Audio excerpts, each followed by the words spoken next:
The 805 Focus is brought to you in part by Nonprofit Connect.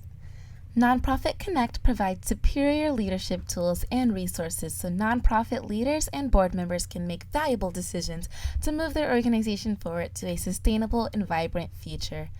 More information on services online at nonprofitconnect.org.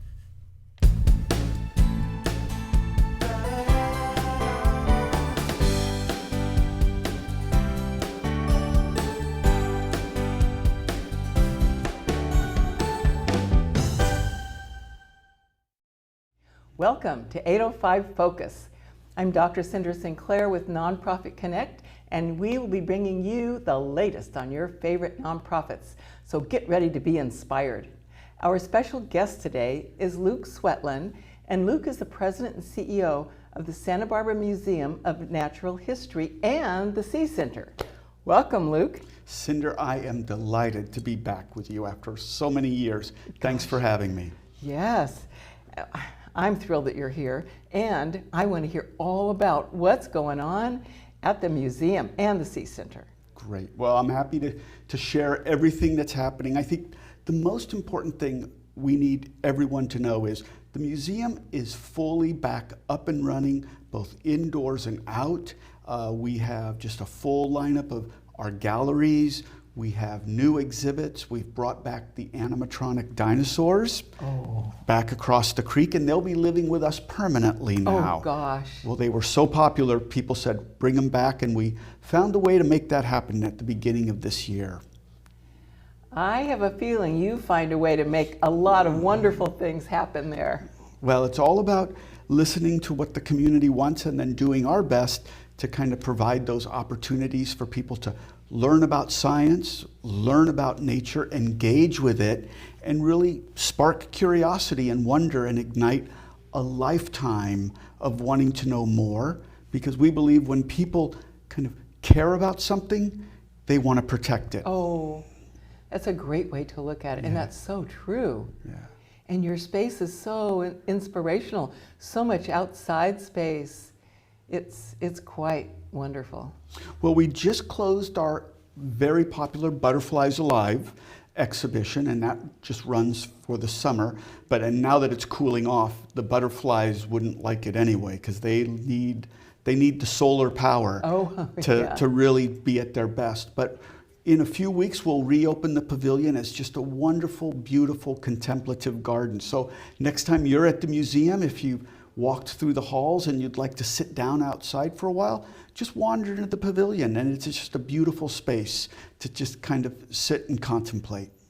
You know, I brought some of my great-grandkids there not too long ago, and they loved the butterflies. They also loved just crawling on all those big giant rocks you have out there. And I don't know, maybe I don't know if there's a little mud hole or what, but they just had a great time. Hey, that is paradise for little kids, yes. our backyard, and we really see that as kind of the gateway to nature. For the really little ones that maybe are a little bit afraid to go down to Mission Creek itself, so we have our recirculating creek, we have the boulders, we have the trees, and all the rules in our backyard are not for the kiddos, they're for the adults. And so we say to parents and grandparents, now don't say no, don't climb that tree. Don't say to your kid or your grandkid, don't climb on that rock. We want young people to really experience the natural world in a really visceral and tactile 3D way, because that's how kids learn. Yes, yes. And I love it that you say when they learn, when they see it, when they experience it, then they want to protect it, take care of it. That's right. That's really what we are all about. I mean, as you know, we're an encyclopedic natural history museum. So we do everything from anthropology to zoology, astronomy, everything. And so, you know, each of our galleries really are a window into a part of the natural world. But the great thing about our galleries is they're really not the destination. I think of the museum indoors as base camp for exploration outdoors. And as you know, as you mentioned, we have that wonderful outdoor setting, Mission Creek, the riparian habitat, At the Sea Center, we have the whole beach and the channel. So we really want people to learn things inside and then take that outside into our backyard. And we hope that when you go home, you'll look at your own backyard a little more closely. All right. Because nature is all around us. It's not something you have to drive to. You only have to go outside, and you are part of the natural world. So talk to us a little bit about the Sea Center. What do visitors experience when they go there? Well, I like to think of the Sea Center as this little jewel that floats magically over the Santa Barbara Channel there on Stearns Wharf. And what visitors of all ages can do is, you know, for most of us, if we don't go scuba diving or snorkeling, we don't know what's out there in that dark, cold, wet, scary place called the ocean. So we invite some ambassadors that live in the channel to come and live at the Sea Center so that we all can see them up close, learn about them, and to touch them gently. Because, you know, for every young person that says, I'm scared of sharks, well, here, why don't you touch a swell shark that lives right out in our channel? And I guarantee when you touch something and feel it, you become a little less afraid of it. So we're trying to break down that disconnect between people and nature. Now, for the next few months, the Sea Center is closed. We're making some necessary repairs. Because as you know, that marine environment just is really tough on facilities, on boats if you're a sailor. But we're bringing a bunch of our critters from the Sea Center in touch tanks up to the museum this fall. So you'll still have that Sea Center experience right there at the museum. That is so great. And so you're just like this little kid who loves all these different experiences and you want to share them with other people, and that comes through loud and clear. Thank you. Yeah, it's pretty fun. It's pretty exciting to get turned on by the natural world and to share that excitement with anybody that will give me a listen. And all of my colleagues, the staff, the volunteers, the docents, we all share that passion for sharing the natural world. I'll bet. I can just imagine you inspire them as well. Thank you. Gosh. Okay, so let's talk a little bit about collaborations and volunteers.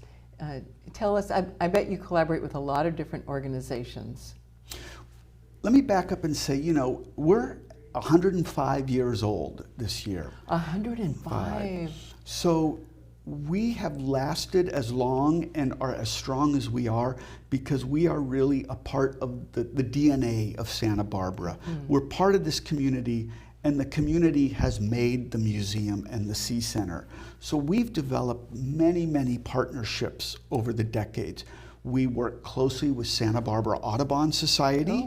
And in fact, they keep their Eyes in the Sky program. Those are the birds of prey that live right there on the museum grounds. And volunteers bring those birds out so you can be this far away from a great horned owl. Oh, wow. Imagine that. Something you would maybe catch a glimpse of in the gloom at dusk. You can get up close and learn about that wonderful bird and kind of everything it does in its ecosystem. We have a great partnership with the local astronomy club, and they do their monthly star parties. We hope they're going to start doing those again next winter. The Archaeological Society does its monthly lectures at the museum. More recently, we've developed a new set of strategic partnerships with the Community Environmental Council, Santa Barbara Channel Keeper, the Bren School at UCSB. That's perfect. Because what we have learned is the museum is a safe and trusted place. Yes. I like to describe it as it's kind of like going to your grandparents' house. It's familiar, it's comfortable, there's always something cool to see, there's great stories there, and we want to use that safety and that feeling of trust to invite people to come and think about some challenging things, particularly through these new strategic partnerships. we convened a series of town halls around particular environmental issues that we see manifesting right here in our region. So whether it was, what was the long-term impact of the Montecito debris flow on the Carpinteria salt marsh, on the beaches. And so we use our kind of our safe place to have tough conversations in a way that invite people to consider different points of view. And so we're able to convene a lot of experts together to kind of have those conversations. And I think that's been really powerful and really well received. That is great. So what other kinds of conversations have you had, or what other topics? Well, the first town hall we did was shortly after the Montecito debris flow, just to bring in different scientists to say, what happened? You know, and this whole idea of the series of microbursts of rain and each of the watersheds, that debris coming loose, and that this is a cycle that's been going on for tens of thousands of years, trying to put one tragic event within a larger historical and geological context. And then again, we talked about 2 years later, how quickly had different ecosystems rebounded from that damage. We did a great program where we invited several weather forecasters.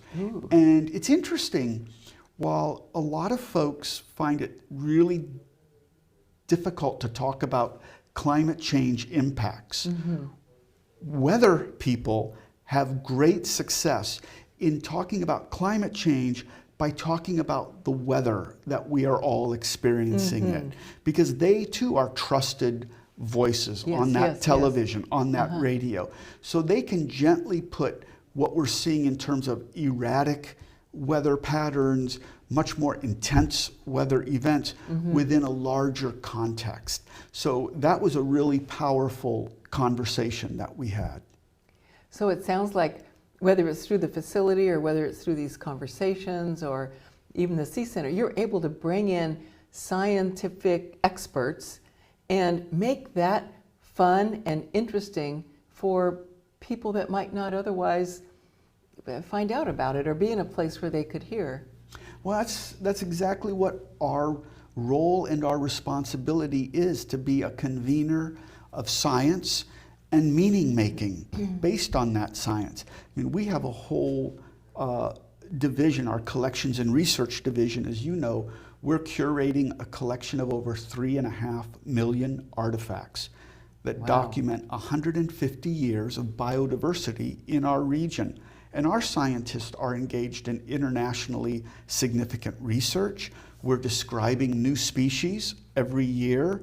So we have a whole bench strength of scientific talent, but we also work with scientists from across the region and actually around the world to kind of continue expanding kind of the boundaries of our knowledge of the natural world. It's very exciting. Yeah, and I love that term, meaning making. Helping people make meaning of what's going on right in front of them, but really to step back and gain a perspective that they otherwise wouldn't be able to see. Well, science is great, but you then find, you get very quickly to the point, well, so what? So what do I do with this? What is the meaning that I make of this? How does this impact my life? What impact can I have to improve things for our region? Because we live in a very beautiful but very fragile piece of the planet. You know, we're a biodiversity hotspot, so we have dozens of different ecosystems, each teeming with unique creatures that can live only in that ecosystem. And every one of those is under pressure from human activity. So we need to figure out constantly how to live in balance with all those other critters that we share this space with, because they call it home too. And we can do it. I mean, we have such a great track record in this community of environmental awareness, of putting land into conservation easements, into the trust. So we have a lot to be proud of, and a lot of good work's been done, and there's more good work that we can continue to do. And our job is to inspire everybody to want to do that. And the museum is such an impressive steward of all of that. Oh, thank you. And so you're a gift to the whole community. So let's talk about volunteers. You accept volunteers, you invite them to be part? Come on down. Oh, right. We rely so heavily on dedicated volunteers. They work shoulder to shoulder with paid staff. Volunteers are just unpaid staff, working shoulder to shoulder with paid staff, doing all of the same things. And what that enables us to do is stretch our dollars even further. There's a lot of things we couldn't pull off programmatically if we didn't have the help of a lot of generous volunteers who give their time to the museum and the Sea Center. So what if somebody says, well, that sounds really interesting. I mean, I think I'd really like to be a volunteer, but I probably don't know enough. Do you have training programs and things like that? We have volunteer opportunities both back of house and front of house. So a lot of volunteers, I don't want to be a docent and do school group visit tours. That's fine. We can use more help in collections. So that's pretty cool, getting to work with the scientist and handling the collections. We have volunteers that help us out in some of our big events. So we can use help in every area. And so what I would encourage people, if they're interested, go to our website, sbnature.org. You can call the museum's main line and ask to talk to our volunteer manager at the museum or at the Sea Center, and we will find a place where you can do something that will be meaningful, and worthwhile, and we will be so appreciative of your help. That sounds like fun. Yeah. I might come sign up. All right. So speaking of your website, so you are a 501c3. You accept financial donations that are tax deductible to the donor. And so a person can go on the website, and I bet you have a donate button there. And you would be right that we do. Now we, about a third of our annual operating support comes from philanthropy, from gifts, many small gifts from folks just like you who say, I want to just help out the museum a little bit this year. And every dollar really matters for the museum and for all of my sister nonprofits here in Santa Barbara. I mean, it's an incredibly generous community, and there's a lot of us that need a lot of generous support to do the work that we do. But yes, we rely on kind of the wonderful generosity of thousands of people in this community, in this region, to do what we do every year. That is. So you have some events, maybe a couple events each year, fundraising events? Well, we love nothing better than a good party, believe me. So we had to put a lot of things on hiatus, of course, for a couple years, but we're getting going again. So in fact, each fall we do an art show, an art exhibition and sale, and we'll be doing that again the first week in October this fall. So please check our website. You'll want to come and see some fabulous plein air art done by 15 of the premier local plein air artists that are working in Santa Barbara, and their work will be hanging in our auditorium. Next summer, we'll bring back our Wine and Food Festival, which is the premier wine and food festival in Santa Barbara, really one of the first. Our Wine and Food Festival grew up literally with Santa Barbara wine country. And so we've put it on hold for the last 2 years, but we'll be doing it again at the end of June next year. So buy your tickets now because it will sell out as it always does. All righty then, that's a good word. Yeah, and we have lots of events coming up, but everything, we're being really cautious, really smart.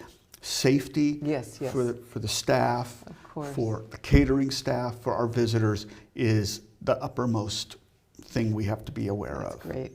Yeah. Well, Luke, oh my gosh, thank you for all your important work that you do. Wait, we're not done yet, are we? And unfortunately, but you could come back again. Yeah, there's always so much to talk about, and it's just a delight to be able to share it with you, Cinder. Thank you. Yes, thank you for sharing your wonderfulness with us. Thank you. And thank you for joining us on 805 Focus, and we'll see you next time.